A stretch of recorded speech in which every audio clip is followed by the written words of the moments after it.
Okay, we're in the milk house, and we even have NB, which stands for Norman Borlaug. Norman Borlaug. And over here, it says NEB, and that's Norman Ernest Borlaug. That's his middle name is Ernest. And he put that in there Oh, himself. sure he did. And right over here is a little nail where the 22 rifle hung. And they had that outside here just in case a little varmint had come up. They could use it right away, or they'd hunt squirrels with it, or whatever they had. But it's in fact, Norman's grandson right now has that little 22 rifle. He does. Yes, Wow, he does. that's great that they still have it in the family and everything. And this is a milk house. They would put the milk in. Yeah, they'd have it in cans, and they'd keep Right. it cool in there. They'd keep pumping cold water in from the well outside and keep the cream cool.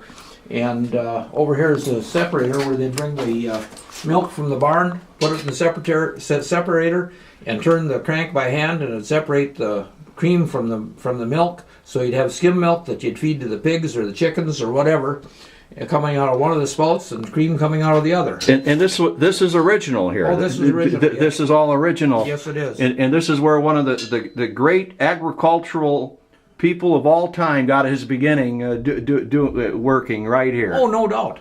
I mean, I'm sure Norman grew up as a small child turning the crank on the separator, because that was the job that a lot of the young kids had, is turning the crank on the separator. And those things up there on the wall, what are those? They're parts of the separator. Oh, okay. Okay. The one bigger thing is the separator bowl, where you'd pour the milk in, and then it'd run out. You'd have a little petcock on there. You could open it and run it into the separator. That was one of the spouts that came out there. It was put on the separator, and that's where either the cream or the skim milk would come off. Okay. Wow, this is great stuff here in the milk house. In the milk house.